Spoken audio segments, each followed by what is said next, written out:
Hi. So ಎಲ್ಲರೂ ಹೇಗಿದ್ದೀರಾ? ಎಲ್ಲರೂ ಚೆನ್ನಾಗಿದ್ದೀರಾ ಅಂತ ಭಾವಿಸ್ತಾ ನಾನು ಈ ವಿಡಿಯೋನ ಸ್ಟಾರ್ಟ್ ಮಾಡ್ತಾ ಇದ್ದೀನಿ. ಸೊ ಇವತ್ತೇನಂದ್ರೆ ನಾವು ಪಾರ್ಟ್ 2 ವಿಡಿಯೋನ ನೋಡಮ್ಮ. ಪಾರ್ಟ್ 2 ಒಳಗೆ ಏನಂದ್ರೆ ಫಸ್ಟ್ ಪಾರ್ಟ್ 1 ಬಗ್ಗೆ ಸ್ವಲ್ಪ ರಿವಿಷನ್ ಮಾಡಮ್. ಏನು ಮಾಡಿವಿ ನಾವು ಪಾರ್ಟ್ 1 ಒಳಗೆ? ಸೊ ಪಾರ್ಟ್ 1 ಒಳಗೆ ಏನಂದ್ರೆ ಕಲರ್ಸ್ ಬಗ್ಗೆ ತಿಳ್ಕೊಂಡಿವಿ, ಹೌದಲ್ಲ? ಕಲರ್ಸ್ ಪೋಯಮ್ ಬಗ್ಗೆ ತಿಳ್ಕೊಂಡಿವಿ. ಏನು ಕಲರ್ಸ್ ಪೋಯಮ್. ಈ ಕಲರ್ಸ್ ಪೋಯಮ್ ಒಳಗೆ ಏನು, ಇಬ್ಬರು ಮಂದಿ ಫ್ರೆಂಡ್ಸ್ ಇರ್ತಾರೆ, ಅವ್ರ ಹತ್ರ ಕ್ರೇಯಾನ್ಸ್ ಇರ್ತಾವ, ಕಲರ್ಸ್. ಒಬ್ಬರ ಹತ್ರ ಇದ್ದಂಥ ಕ್ರೇಯಾನ್ಸ್ ಇನ್ನೊಬ್ರ ಹತ್ರ ಇರಂಗಿಲ್ಲ ಕಲರ್ಸು. ಸೊ ಹಾಗಾಗಿ ಅವರಿಬ್ರು ಏನು ಹೇಳ್ತಾರೆ, ನಾನು ನೀನು ಎಕ್ಸ್ಚೇಂಜ್ ಮಾಡ್ಕೊಳ್ಳೋದ್ರಲಿಂತ ನಮ್ಮಿಬ್ಬರಿಗೆ ಬೇಕಾಗಿರುವಂಥ ಕಲರ್ಸ್. ಸೊ ಏನು ಮಾಡ್ತಾರೆ, ಇಬ್ಬರು ಜನ ಫ್ರೆಂಡ್ಸು ಮಾತಾಡ್ಕೋತಾರೆ. ಏನು, ನನ್ನ ಹತ್ರ ಬೇರೆ ಕಲರ್ಸ್ ಐತಿ, ನಿನ್ನ ಹತ್ರ ಬೇರೆ ಕಲರ್ಸ್ ಕ್ರೇಯಾನ್ಸ್ ಅದಾವ, ನಾವಿಬ್ಬರು ಎಕ್ಸ್ಚೇಂಜ್ ಮಾಡೋದ್ರಲಿಂತ ನಮ್ಮ ಹತ್ರ ಕಲರ್ಸ್ನ ನಾವು ಫುಲ್ಫಿಲ್ ಮಾಡ್ಕೊಳ್ಬೋದು. ನಿನ್ನ ಹತ್ರ ಯಾವ ಕಲರ್ ಇಲ್ಲ ಹೇಳು, ನಾನು ಕೊಡ್ತೀನಿ. ನನ್ನ ಹತ್ರ ಇರ್ಲಾರ್ದಂಥ ಕಲರ್ ನೀನು ಕೊಡು ಅಂತ ಈ ಥರ ಡಿಸ್ಕಷನ್ ಮಾಡ್ತಾರೆ. ಸೊ ಈ ಕ್ರೇಯಾನ್ಸ್ ಬಗ್ಗೆ ಈ ಪದ್ಯ ಕಲರ್ಸ್ ಕ್ರೇಯಾನ್ಸ್ ಬಗ್ಗೆ. ಕ್ರೇಯಾನ್ಸ್ ಅಂದರೆ ಏನು, ಇವಾಗ ನಾವು ಡ್ರಾಯಿಂಗ್ ಮಾಡಿರ್ತೀವಲ್ವ, ಸೊ ಆ ಡ್ರಾಯಿಂಗ್ನ ಕಲರ್ ಮಾಡ್ಲಿಕ್ಕೆ ಯೂಸ್ ಮಾಡ್ತೀವಲ್ಲ, ಇದು ಕೂಡ ಟೈಪ್ ಆಫ್ ಪೆನ್ಸಿಲ್ ಟೈಪ್. ಇದು ಹೆಂಗಿರ್ತೈತಿ ಅಂದರೆ ಸ್ವಲ್ಪ ಸ್ಮೂತ್ ಆಗಿರ್ತೈತಿ. ಸೊ ಈ ಕಲರ್ಸ್ ಪದ್ಯದಾಗ ಬರುವಂಥ ಸ್ವಲ್ಪ ಹಾರ್ಡ್ ಶಬ್ದಗಳು, ಅಂದರೆ ಮಕ್ಕಳಿಗೆ ಹಾರ್ಡ್ ಅನಿಸುವಂಥ ಶಬ್ದಗಳು ಯಾವುವು ಅಂತ ನೋಡೋಣ. ಕನ್ನಡದಾಗ ಏನು ಮೀನಿಂಗ್ ಇರ್ತೈತಿ, ಇಂಗ್ಲೀಷ್ ವಿತ್ ಕನ್ನಡ ಅಂತ. ಸೊ ಫಸ್ಟಿಗೆ ಏನಿಲ್ಲ ಅಂದ್ರೆ ಕಲರ್ಸ್ ಅಂದ್ರೇನು, ಕನ್ನಡದಾಗ ಬಣ್ಣಗಳು ಅಂತ ಅರ್ಥ, ಹೌದಲ್ವಾ? ಸೊ ನೆಕ್ಸ್ಟ್ ಏನು, ಯಾವ ಕಲರು, ರೆಡ್ ಅಂದ್ರೇನು ಕೆಂಪು ಬಣ್ಣ. ಸೊ ಎಲ್ಲೋ ಅಂದರೆ ಹಳದಿ ಬಣ್ಣ ಅಂತ ಅರ್ಥ. ಸೊ ಬ್ಲೂ ಕಲರ್ ನೀಲಿ ಬಣ್ಣ. ಗ್ರೀನ್ ಕಲರ್ ಅಂದರೆ ಹಸಿರು ಬಣ್ಣ. ಪರ್ಪಲ್ ಅಂದರೆ, ಸೊ ಎಲ್ಲರೂ ಏನಂದರೆ ಬದನೆಕಾಯಿ ನೋಡಿರ್ತಿಲ್ವಾ, ಸೊ ಬದನೆಕಾಯಿ ಕಲರ್ನ ಪರ್ಪಲ್ ಕಲರ್ ಅಂತ ಕರಿತೀವಿ, ಹೌದಲ್ವಾ? ಬದನೆಕಾಯಿ ಕಲರ್ ಇರ್ತೈತಲ್ಲ, ಆ ಥರ ಇರೋದನ್ನು ಪರ್ಪಲ್ ಕಲರ್. ಆ್ಯಂಡ್ ಬ್ಲ್ಯಾಕ್ ಅಂದರೆ ಏನು, ಕಪ್ಪು ಬಣ್ಣ. ಸೊ ಕೆಳಗಿನ ಪ್ಯಾರಾದಾಗ ನೋಡೋದಾದ್ರೆ ನೀಡ್ ಅಂದರೆ ಬೇಕು ಅಂತ ಅರ್ಥ. ಸೊ ಶೇರ್ ಅಂದರೆ ಏನು, ಹಂಚಿಕೊಳ್ಳುವುದು. ಸೊ ಈ ಪದ್ಯದಾಗಿರುವಂಥ ಹಾರ್ಡ್ ಶಬ್ದಗಳನ್ನು ನಾವು ಕನ್ನಡದಾಗ ನೋಡಿದ್ವಲ್ವ, ಇಂಗ್ಲೀಷ್ ವಿತ್ ಕನ್ನಡ. ಸೊ ಇವಾಗ ಏನು ಮಾಡುಮ್ಮ ಅಂದ್ರೆ, ಇದರಲ್ಲಿ ಬರ್ತಕ್ಕಂಥ ಸ್ವಲ್ಪ ಕ್ವಶನ್ ಆನ್ಸರ್ನ ನೋಡುಮ್ಮ. ಸೊ ಈ ಪದ್ಯದ ಬಗ್ಗೆ ಏನಂದ್ರೆ ಇಲ್ಲಿ ಕ್ವಶನ್ ಆನ್ಸರ್ ಕೊಟ್ಟಾರ. ಸೊ ನೋಡಂಬರ್ರಿ ಏನು ಕ್ವಶನ್ ಏನು ಆನ್ಸರ್ ಬರುತ್ತಂತ. Answer the questions, write your answer in the given space. So ನೀವು ಇಲ್ಲಿ ನೋಡ್ತಿರ್ಬೋದು, ಫಸ್ಟ್ ಕ್ವಶನ್ ಏನೈತಿ, how many childrens are there in the poem. ಅವ್ರು ಏನು ಕೇಳಕತ್ತಾರ, ಈ ಪದ್ಯದಾಗ ಎಷ್ಟು ಜನ ಚಿಲ್ಡ್ರನ್ಸ್ ಅದಾರ, ಮಕ್ಕಳು ಅದಾರ.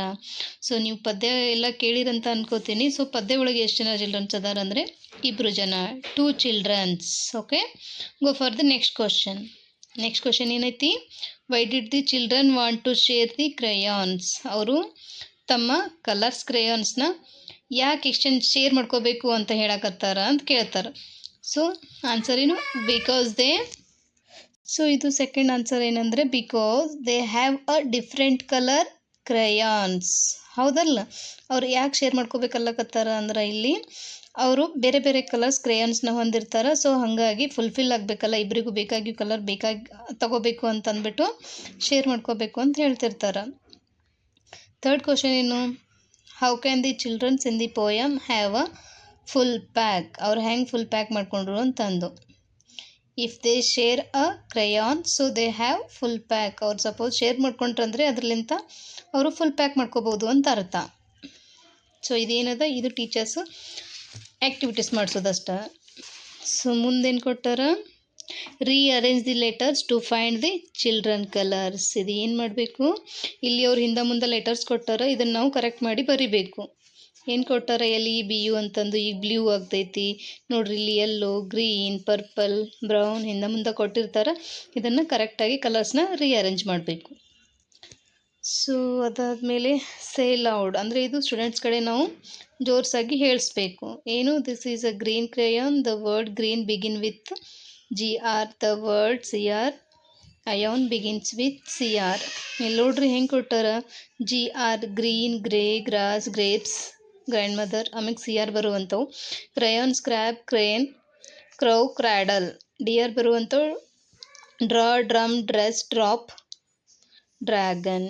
PR ಬರುವಂಥವು prince, princess, prize, pray, present. Okay, from a sentence using each of these words and say it aloud. ಅವ್ರು ಜೋರ್ಸಾಗಿ ಹೇಳಿಸ್ಬೇಕು, ಮಕ್ಕಳ ಕಡೆ ಓದ್ಲಿಕ್ಕೆ ಹಚ್ಚಬೇಕು ಅಂತ ಅರ್ಥ.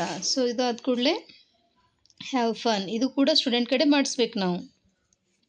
ಸೊ ಇಲ್ಲೊಂದು ಕೊಟ್ಟಾರ ನೋಡಿ, ಏನು ಕೊಟ್ಟಾರ, words use to show actions or card action words, read the words given below, circle the action words. ಇಲ್ಲಿ ಸ್ವಲ್ಪ ಅವರು ವರ್ಡ್ಸ್ ಕೊಟ್ಟಾರ ನಮ್ಗೆ, ಯಾವ ಆ್ಯಕ್ಷನ್ ವರ್ಡ್ಸ್ ಇರ್ತಾವಲ್ಲ ಅವಕ್ಕೆ ರೌಂಡ್ ಅಪ್ ಮಾಡ್ಬೇಕಂತ. ಸೊ ಏನು ಕೊಟ್ಟಾರ, ಕ್ಯಾರೆಟ್ ಏನು ಆ್ಯಕ್ಷನ್ ವರ್ಡ್ ಐತೇನು, ಇಲ್ಲ.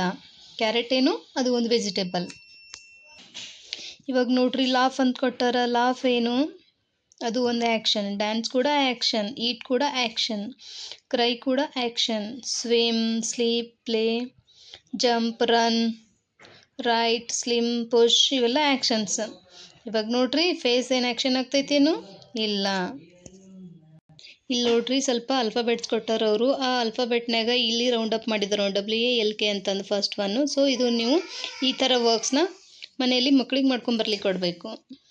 ಅದಾದ ಕೂಡಲೇ there are 26 letter in the English alphabets. They are 26 ಅಕ್ಷರ ಇಂಗ್ಲೀಷ್ನಾಗ ಅದಾವಂತ, ಅವೆಲ್ಲ ಇಲ್ಲಿ ಬರೆದಿದ್ದಾರೆ. ಅದ್ರ ಪ್ರಕಾರ A ಫಾರ್ ಆ್ಯಪಲ್ ಹೆಂಗೆ ಓದ್ತೀವಲ್ಲ, ಇದು ಕೂಡ Anu eats an apple, Basu has a bat and a ball, C for Chandu likes cabbage and carrot.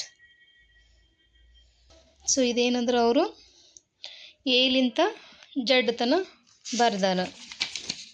ಇದೆಲ್ಲ ನಾವು ಮಕ್ಕಳಿಗೆ ಸ್ಕೂಲ್ನಲ್ಲಿ ಓದಿಸ್ಬೇಕು, ತಿಳಿಸ್ಬೇಕು ಇದ್ರ ಬಗ್ಗೆ ಅಂತ. ನೋಡ್ತಿರ್ಬೋದು ನೀವಿಲ್ಲಿ,